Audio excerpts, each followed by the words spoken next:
Hello, everyone, and welcome to my channel. Hey guys, it's Wahima, but just call me Wah. Melanated! Welcome to my recap of Love During Lockup. This is season 3, episode 63, Catch and Release, which is a title that they have used before. So calling them out. Oh, there she is. There's the light. So I'm gonna let a couple people get into the room, but it's been fantastic having those of you that are here. Hi, Crystal. 7 people. Hi, 7 people. Can you give this video a thumbs up? Let's get the party started while I get my notes together. Yuli, how are you?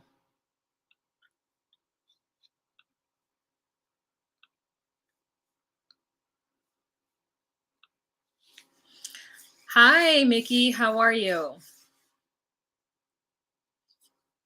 Annie, welcome. Thank you for my East Coast folks, or my Eastern time folks. I know it's 8 p.m., so thank you for joining me. I want you and Sass to do a remake, please. A remake of what? Hi, Sherry. Hi, Gabby. Hi, Dedria. Hey, JW. JW says hello to the room. Versus. Hello. Let's let it happen. I watched this show on Saturday and just couldn't get it together to go live anytime prior to today. So thank you for your patience.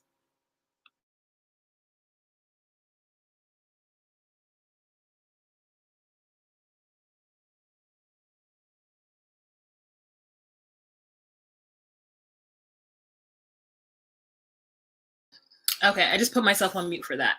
Oh, you said just pick a show, you and Sass. Oh. Hi, Missy. Hi, Halima.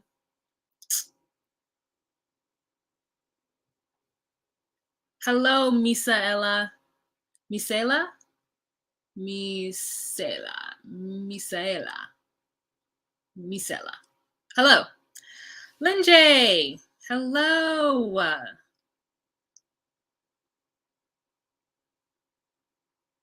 Hey, Tiana. J. Ralph. Jenny Cha. Okay, we're almost at 50 people. We're going to get started. Hey, guys, it's Wahima, but just call me Wah. Melanated! Welcome to my recap of Life During Lockup. This is season 3, episode 63, Catch and Release.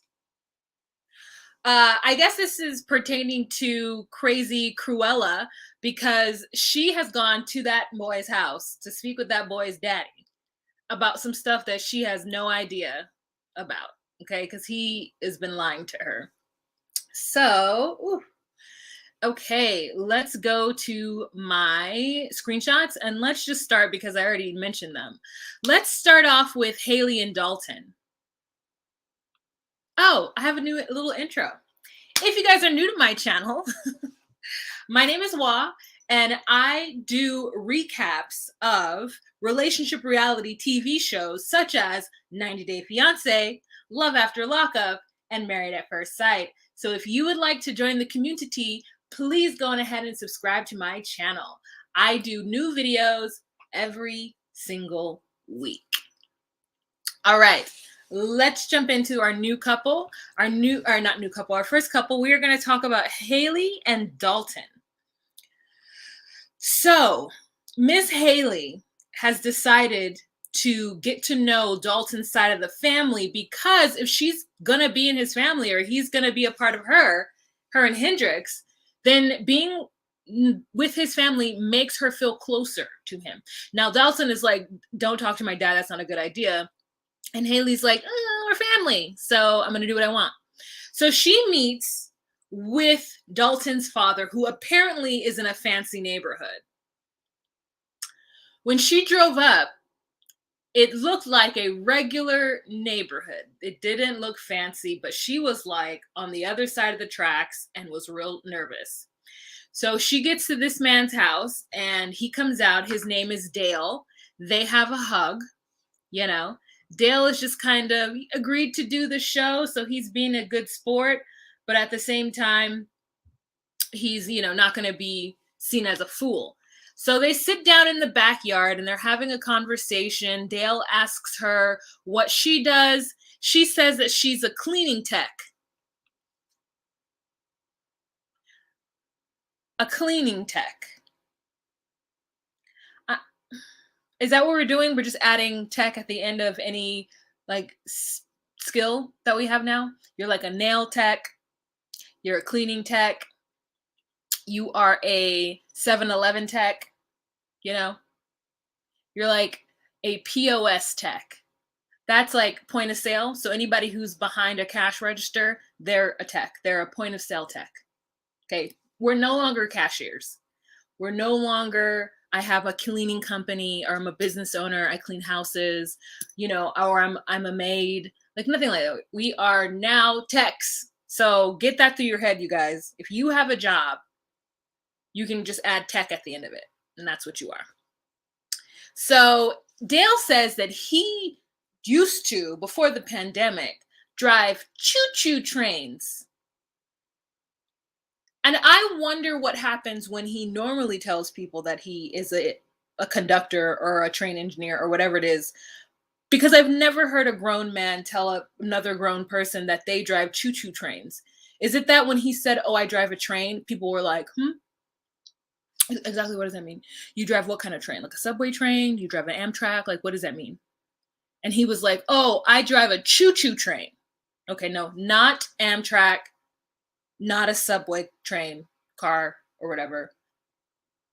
I drive a train where you like throw coal into a fire and there is like a cartoon Bob the Builder type character next to me, and I have a hat on with stripes, and as we're going, I'm like, choo choo on the string. So that is who I am.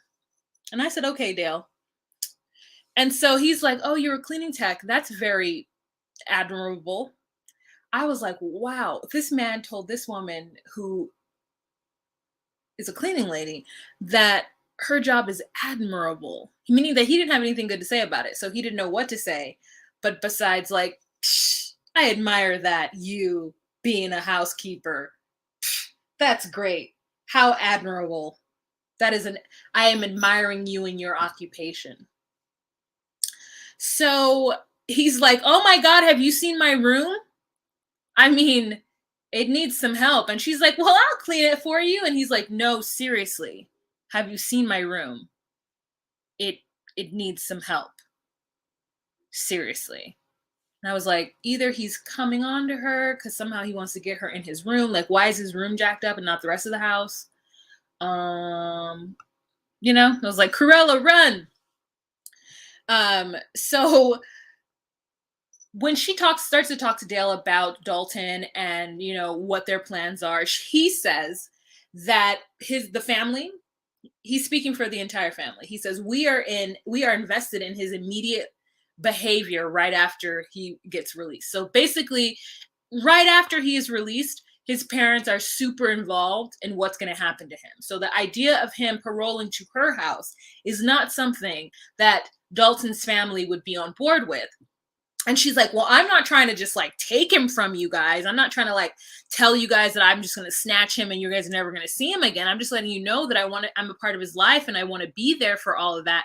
And, he's going to move in with me and Hendrix." And the dad is like, "Oh no, you wouldn't have been able to take him from us anyway. So even if you thought you were going to be able, you don't have to ease my heart with that because that was never going to happen." Okay. And so he's like, Dalton is playing this girl, okay? He has a type, and that type is young and pretty and vulnerable. And let's be honest, we're all adults here, right? Camera guy, Aaron, we're all adults here now. Aaron, right? There's a certain amount of delusion that's happening. Am I right or am I wrong? Having her two-tone mask match her two-tone hair. John, what do you think? Lisa, delusion, right? Okay, so we're all adults.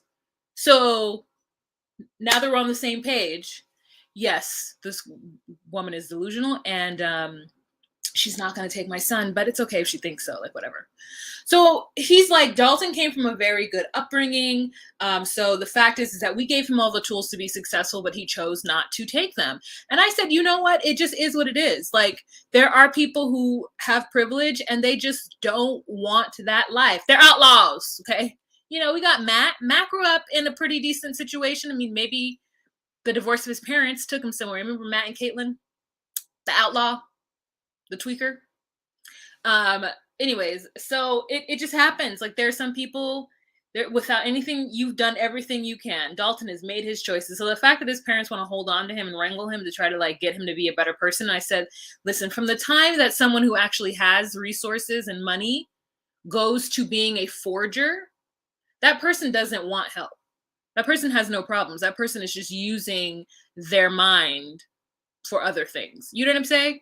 Like, that person is not interested in taking their powers for good. This is a like, you're stealing people's money by choice, not because you have to feed your family or because you don't know any better.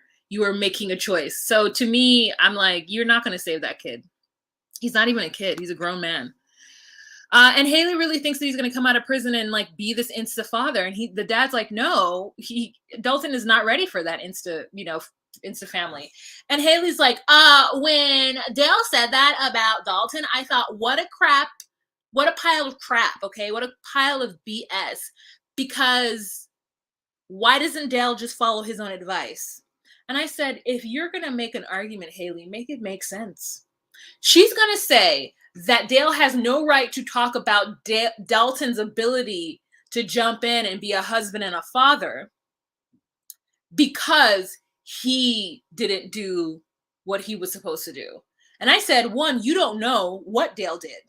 You have no real frame of reference of what Dale did. You only know what Dalton said.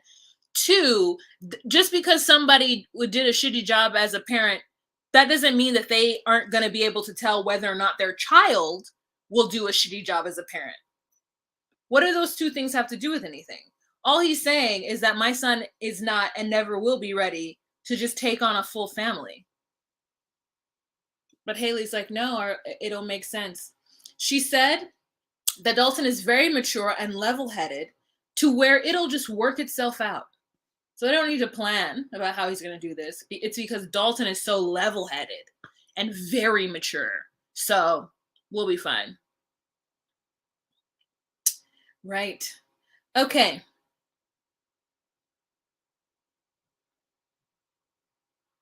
The next scene that we have with her after she leaves is that she's called her mother because Haley has made a big purchase, and the purchase is this house. So her mother gets there and they do a little tour of the house, and her mother's super proud of her and the fact that she's put money down on this home. Camille is just hoping that her silly bird of a daughter doesn't put Dalton's name on the house, because he could just sell it or do something crazy, or like, he could just steal from her through the house, like tapping into the equity. I don't know. But it's not good to have his name on anything. So the mother's like, please just don't put his name on that.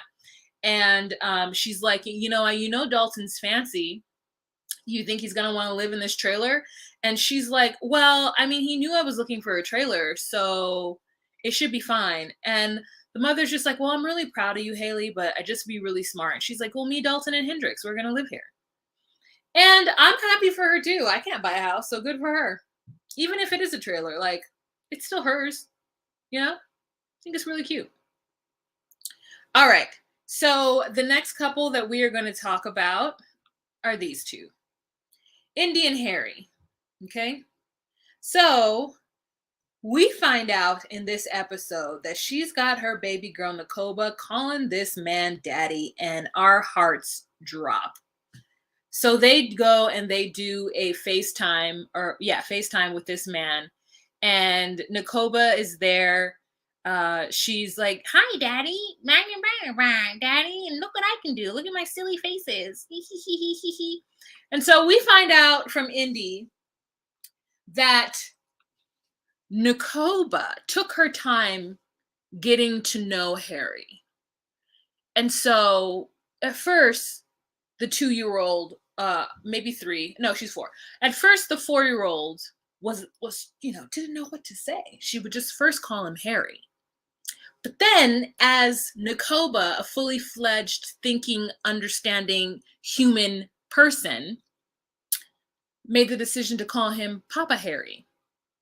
And so, because Indy saw that her 4-year-old had made such a mature decision and took her time with the names, that the fact that now that she calls Harry Daddy completely makes sense, because Nakoba took her time to get in the space to be able to call this man Daddy. She's a brilliant child. You know what I'm saying? She just should be left to her own faculties. She should just be cooking. She should be in college is really what she should be doing, because there are people, she should just have her degree, right?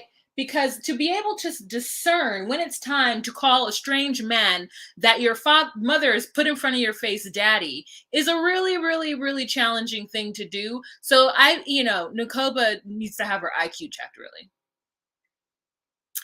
So Indy starts to tell this boy that she wants to talk to his family. And he's like, my family, my mom's not somebody that you could sit down and have a civil conversation with. And I said, red flag number 10, okay? Number 10, okay? That's 3 and 7. Red flag number 10 is that she cannot have a conversation with his mother, because in his mind, his mother is a person that cannot be spoken to in any civilized manner. And I would like to know about this woman. I want to know more about her. Why? I don't know if he's from Ohio. I'm not sure. But like, what? So she's like, well, I want my house to be a 2-parent household. And so I need to be with Harry because Harry likes Nakoba, and I don't understand what the problem is. Like, why are my families hating on this? Wouldn't they want me to have a 2-parent household with Harry? Because obviously Harry's going to come out and do stellar things. His first job was being a kidnapper and a robber, but he's served his time. And when he comes out, he's going to switch it back. He's going to switch it around. I would say HVAC. So their life is going to be perfect pretty soon. He ends up telling producers that his parents or his family is different than most. And I said, you know what? I would go ahead and believe him on that. I would go ahead and take his word for that. So the next couple that we are going to talk about, let's just talk about them because I have a picture of them. I don't have a picture of anybody else, is Santiba and Tulsi. This picture has Santiba looking like a very fierce A-B. You know what I'm saying? Fierce ass bitch. All right, so we get to Santiba, and she's doing a very, very brave thing by having some boudoir photos taken. And she says this is the first time that she's ever done anything like this. So she wants to get all sexy for her mians and them. And so she's got a makeup artist and a photographer. So the first pose that they're going to do is one of her in this lingerie with them boots on. And I said, this is giving me 90s vibe. You know what I'm saying? It's giving me like early 2000s. So this is the shot, and she was like, oh, I want to be careful because I can't send him anything that shows my nipples, butt cracks, or vagina or anything close to that. And it's also nerve-wracking to know that about 15 people are going to see these pictures of her before they actually meet and get to Tulsi. Could you imagine what they do with this stuff? Because she says that she's sent things before and it's gotten sent back to her. But I'm like, could you imagine how many of like the quality control people like just will snap a picture of your picture with their phone, and now they just have naked photos of you in their phone. So you just have to trust that whole system, okay? Because they got your name, they know who you are. Must be a whole side hustle of them just taking pictures of women who are half naked and selling them off to Pornhub. Would you not believe that that would be it? I believe that would be it. So she's on to her next look, and she's in the bathtub with some pearls on, and her homegirl, who's really, proud of her, but also worried for her for dating a man in prison, gives her the phone and says, hey, I think this might be your boo. So it is her boo. And in this, Tulsi tells her that he's getting out of prison. And he's in Florida and she's in Georgia, I believe. And he's like, yeah, I'm so excited. I'm going to have to do 2 to 3 weeks in a halfway house. And she's like, well, I'm moving to Florida. And he's like, well, wait a minute, just slow your roll. Like, don't do any of that right now. Like, let's see where everything comes out at. And she gets very upset because she feels like if he's out of prison, then no matter where he is in America, she's going to him. So she's going to move to Florida. And he is trying to be responsible. And to me, tell her, I don't want you to make any huge moves for me yet. Okay? Like, let me figure out my life. Let me handle my own stuff, be an adult, and then you come when I'm all settled, or at least when I have an idea of what I'm going to do. But I guess she's worried about him ghosting her, or feels like that she needs to be with him. She's tired of waiting. And I said, this man is giving you an out. He's giving you a situation which they rarely ever do. Sometimes they're like, yeah, come and pick me up, come and do this, and then take you for all that you have, and then are crazy to you afterwards. But this person says, no, wait, let me call you. And I said, even if he plans on ditching her, the fact is that he's not allowing her to uproot her life, pay a bunch of money, only to get to a city where he's not going to be able to, either not be there or not going to be the person that she thought he was. Like, take this opportunity to breathe, everybody. But no, she gets really upset about it. It's weird. So, next couple that we are going to talk about is this disrespectful one. So, I took some screenshots of what she was saying because she was just talking back to this mother. And I just don't get it. It's like, you want to be with this person, yet you're going to talk cash crazy to his mama? That don't make no sense. So the mother calls and is like, he's going to be out in 3 weeks. Now, if we remember, Chris is in the shoe. She hasn't had contact with him in about 2 weeks to maybe a month. And this is way after the wedding dress fiasco. So she's in like a boutique with her homegirl. And Chris's mother ends up calling her. She ends up calling Chris's mother and says, hey, this is it. Then she's like, why didn't you tell me? And she's like, well, you always know everything, so I assume you knew. This is Chris's mother. So she's like, okay, I gotta be there. Whoop-de-whoop-de-whoop. And so the mother is like, well, I mean, we prefer to have family there, because I've been worried about him for the past 6 years. And Gabby's like, well, I've been worried about him too. Mother's like, we're going to go pick him up and we're going to bring him home. Gabby's like, well, he needs to come home and be with his wife. And if that's the case, if he can't do that, if he's going to parole to your house, then I'm going to have to move in. And the mother's like, no, and Gabby's like, well, he's going to want me there. And his mother's like, well, I mean, he only has one mother. And she's like, well, he only has one wife. I said, what? And she's like, Chris is not going to be happy if I'm not there. And the mother says, look, I didn't say that you couldn't come. I said that you can't live here. I said you can't stay here. And she's just like annoyed with this. Like, it is so rude. And so after she hangs up with the mother, she looks at her friend and she's like, can you believe this bitch? And I said, no, you don't want to come into a relationship disrespecting somebody's mother. I wonder when he sees this back on camera.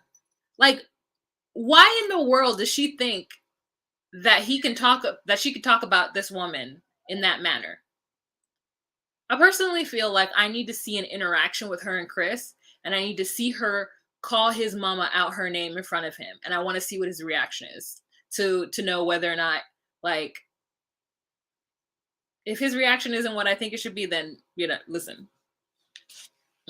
No, sir. No, Chris. Okay. So after that, she is at home and she's trying to get some information from the mother, but she doesn't believe it. She thinks she has to understand that legally, because they're not actually married or anything like that, like, she doesn't have any rights over Chris nor information about Chris. So when he can't directly tell her, she is dependent upon his family to do it. And she doesn't trust that they will contact her, which if I were, I wouldn't. With her behavior, I would see why she would feel that way.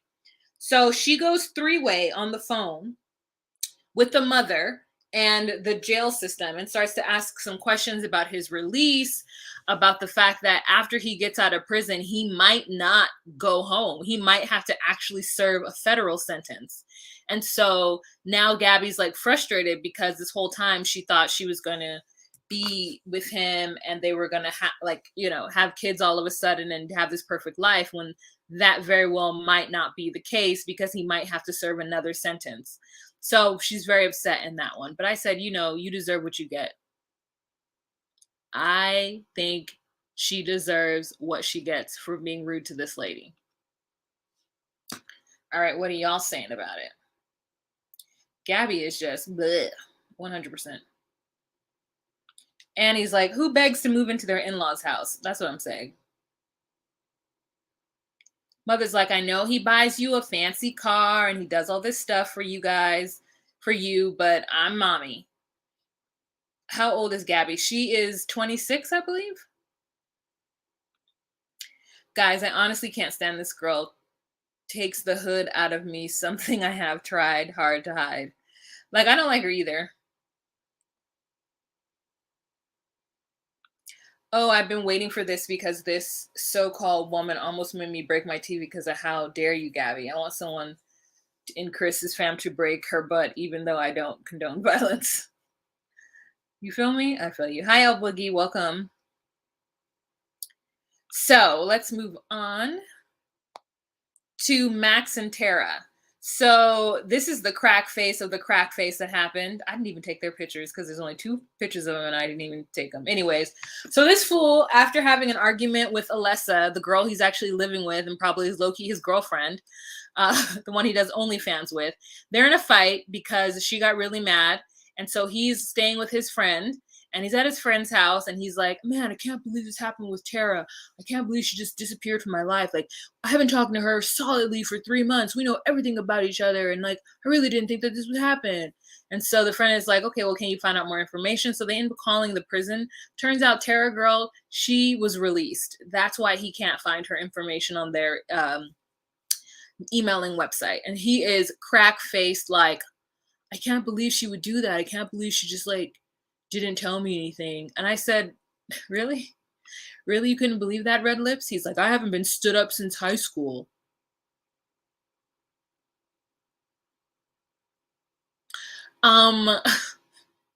He's like, oh, crack-faced. But,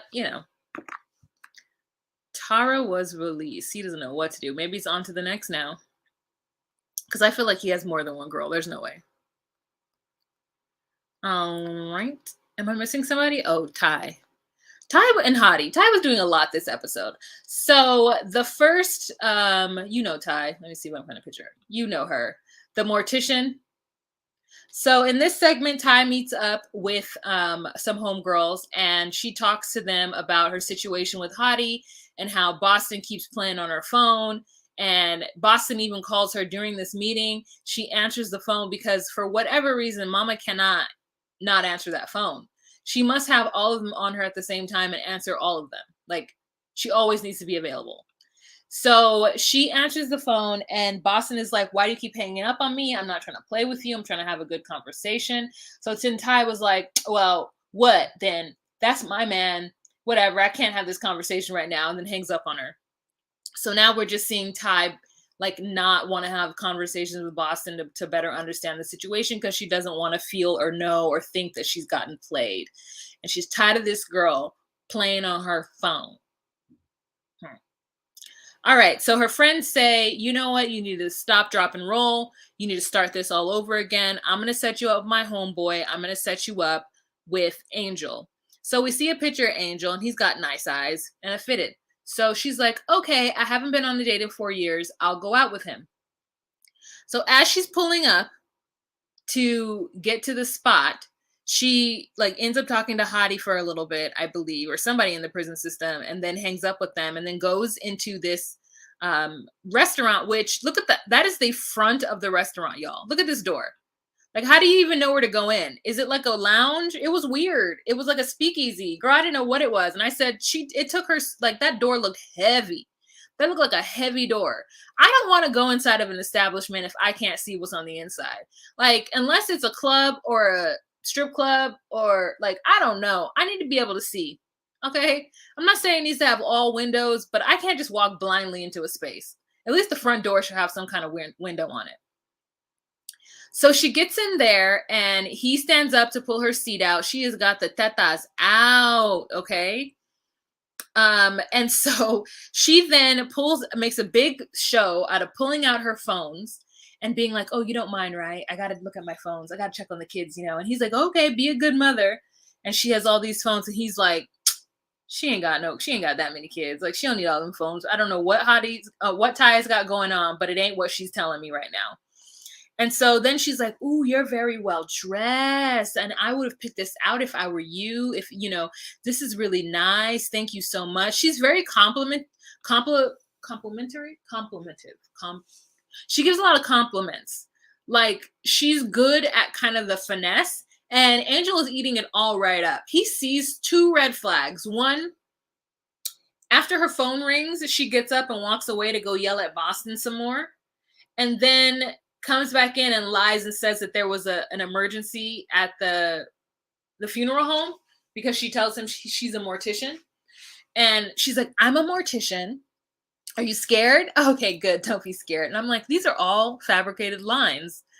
And these men just eat it all up because Angel was like, she's lying about that phone conversation. The only thing that was flooded was her mouth full of lies.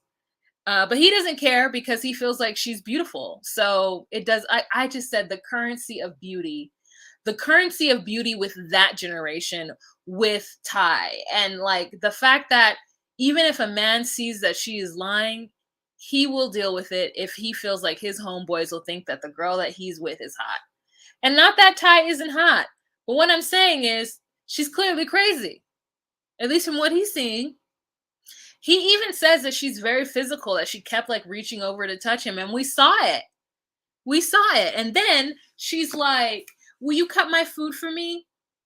And so he goes to cut her steak.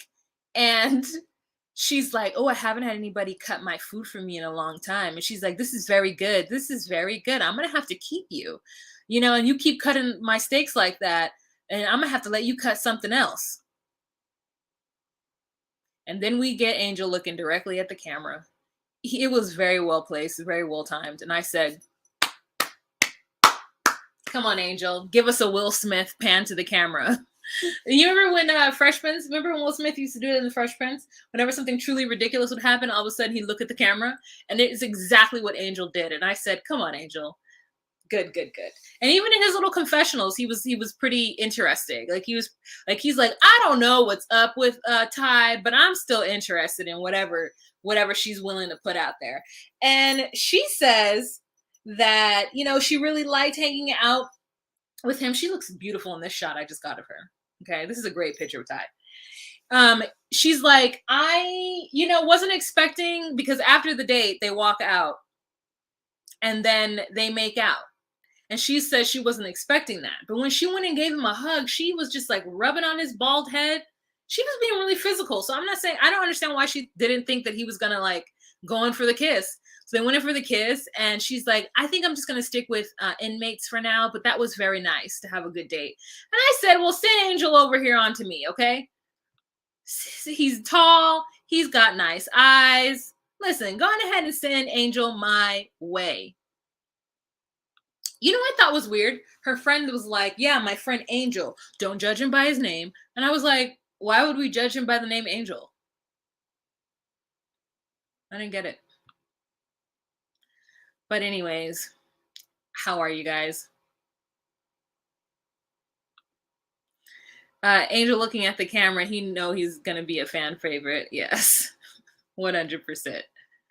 As soon as he looked at it, I said, "Okay, can you cut my steak?" "I can't. Can you cut it for me?" Like, could you imagine? She was very, very touchy.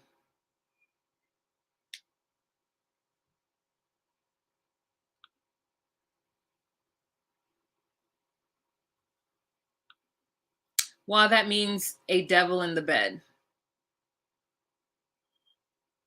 Wait, what?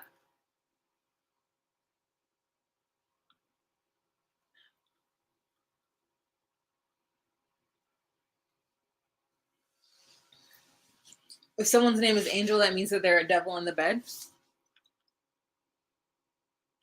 Oh, maybe her friend said that because Ty loves bad boys. Okay. Angel isn't a popular male name in the Midwest, probably normal for Californians. Well, yeah, in California, every Angel I know is a Latino male. And then Angel from That Chick Angel, but she's not Californian. She's from Kentucky? Yeah, California, they're all Latino males, all the Angels that I know. I do know an Angel that's a black girl, but her name is Angelique, and her family calls her Angel, but she's like from the South. So I guess maybe in the South they name girls Angel and they don't name boys Angels, but they do name them here. So to me, Angel is a boy and a girl name.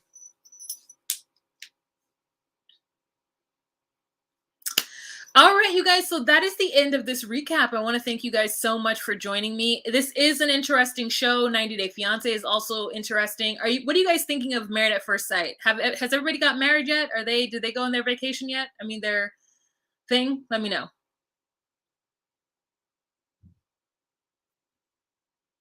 Any of you guys watching Married at First Sight?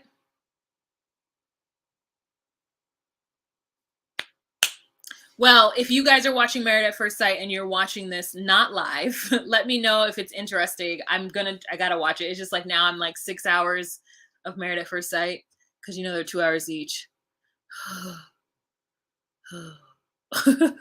Okay, they're just married. All right. I'll have to watch it this week and jump on in.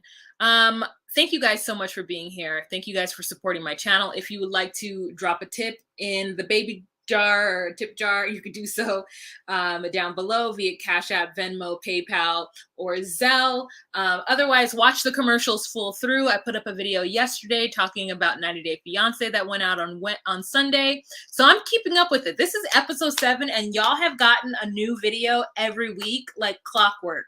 So I'm really proud of myself.